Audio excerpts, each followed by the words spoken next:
Hi everyone, welcome back to my channel nursing tech Jyoti. Last class में मैंने आपको most important topic पढ़ाया था पेप्टिक अल्सर। अगर अभी तक किसी ने ये वो वाली वीडियो नहीं देखी है सो आप जाओ मेरे इस चैनल पे, आपको जितना भी जीआई के जो डिसऑर्डर हैं वो आपको बिल्कुल सीरीज में मिलेंगे। सो आज मैं जो टॉपिक पढ़ाने वाली हूँ उसका नाम है ulcerative colitis.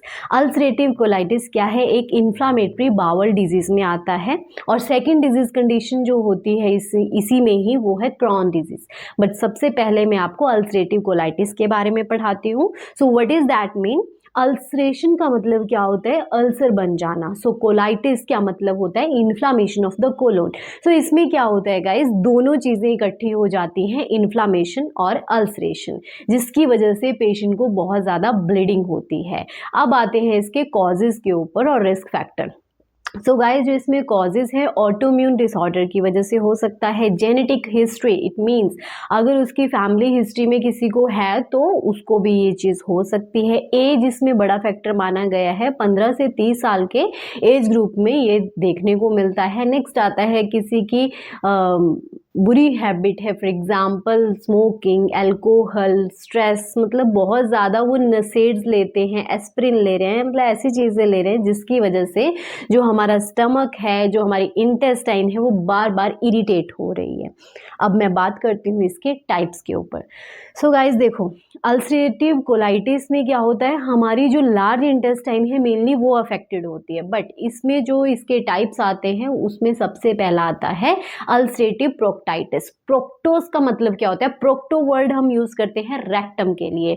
So of course प्रोक्टाइटिस का मतलब क्या है कि जो अल्सरेशन बन गया है वो कहाँ पे बना है? रेक्टम में।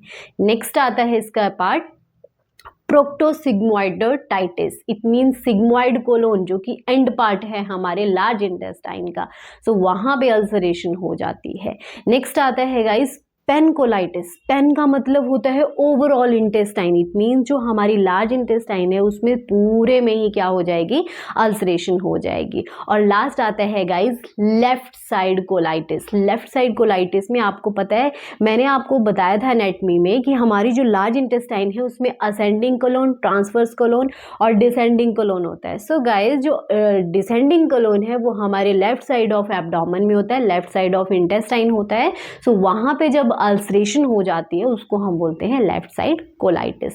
Now jumps to its sign and symptoms. So क्या क्या इसमें लक्षण दिखाई देंगे? सबसे पहले क्या होगा? पेशेंट को पेन फील होगा, एब्डोमिनल क्रैम्प्स आएंगे, पेशेंट को ऐसा लगेगा कि उसको डेफिकेशन मतलब उसको स्टूल पास करना है।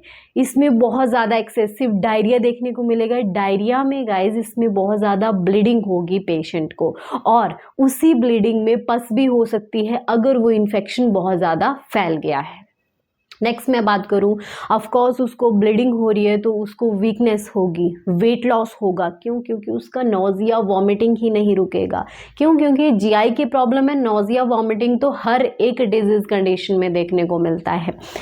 नेक्स्ट इसमें क्या होगा, जो पेशेंट होगा बहुत ज़्यादा फटीग फील करेगा, मतलब थोड़ा सा काम करने के बाद ही वो थक जाएगा। वेट लॉस होगा, न्यूट्रिएंट्स पूरे लॉस्ट हो जाएंगे, बिकॉज आपको पता है जो हमारी लार्ज इंटेस्टाइन होती है वहाँ पे एब्जॉर्प्शन ऑफ न्यूट्रिएंट्स होता है, स्मॉल इंटेस्टाइन में होता है। सो जो न्यूट्रिशन डेफिशिएंसी है वो पेशेंट को बहुत ज़्यादा होगी। अब मैं बात करती हूँ इसकी डायग्नोस्टिक इवेल्युएशन की। हमें पता कैसे चलेगा कि अल्सरेटिव कोलाइटिस हो गया है? सो गाइस सबसे पहले तो असेसमेंट करेंगे, पेशेंट का बाउल हैबिट देखेंगे। बाउल हैबिट में हम consistency, frequency, characteristics of the stool देखेंगे कि कैसा स्टूल पेशेंट को आ रहा है। नेक्स्ट हम इसमें पेशेंट के इलेक्ट्रोलाइट चेक करेंगे, मेनली जो सोडियम पोटाशियम है उसका इसमें लॉस हो जाता है, सो उनको हम चेक करेंगे। ब्लड टेस्ट इसमें परफॉर्म करेंगे, देखेंगे कि उसको कहीं कोई इन्फेक्शन तो नहीं है स्टमक में या इंटेस्टाइन में। नेक्स्ट हम इसमें स्टूल टेस्ट करेंगे। आपको पता है स्टूल टेस्ट में हम क्या कर सकते हैं? इन्फेक्शन मतलब कोई बैक्टीरिया, वायरल, फंगल इन्फेक्शन तो नहीं हुआ है। नेक्स्ट आता है इसमें एंडोस्कोपी करते हैं, सिग्मोइडोस्कोपी करते हैं। इसमें हम क्या करेंगे? विजुअलाइजेशन करेंगे कि मेनली जो अल्सर है वो हुआ कहाँ है, कौन से पार्ट में हुआ है। जैसे मैंने आपको बताया इसके अलग अलग टाइप्स होते हैं, अलग अलग लोकेशन होती है, तो उसी को ही जानने के लिए हम क्या करेंगे? सिग्मोइडोस्कोपी करेंगे। नेक्स्ट सीटी स्कैन, एमआरआई करेंगे। ये क्यों करते हैं? देखेंगे कि कहीं वो अल्सर ने कहीं किसी को कैंसर की फॉर्म तो नहीं कर दी है। नेक्स्ट हम बात करते हैं इसकी ट्रीटमेंट की।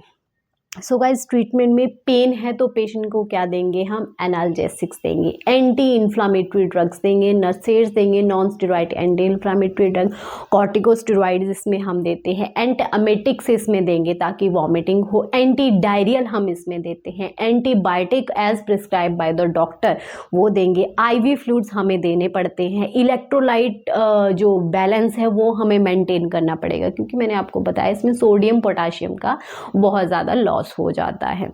नेक्स्ट बात करते हैं नर्सिंग इंटरवेंशन की। सो नर्सिंग इंटरवेंशन में फर्स्ट ऑफ ऑल आपको पता है फिजिकल एग्जामिनेशन एंड असेसमेंट करेंगे, पूरी बाउल हैबिट देखेंगे, पेशेंट का वेट लॉस देखेंगे, बीएमआई बॉडी मास इंडेक्स देखेंगे पेशेंट का, क्योंकि उसी के अकॉर्डिंग हमें जो पेशेंट की हाइट है उसके अकॉर्डिंग वेट का पता चल जाता है और उसमें हम बता सकते हैं कि इस पेशेंट को बहुत ज़्यादा वेट लॉस हो गया है।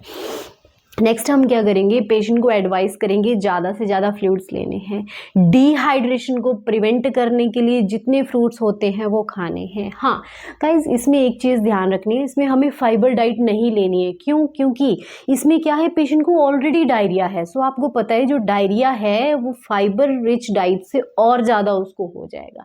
तो इस केस में पेशेंट को लेनी है high protein high calorie diet. क्यों? क्योंकि प्रोटीन किस में काम आते हैं? हमारे हीलिंग में।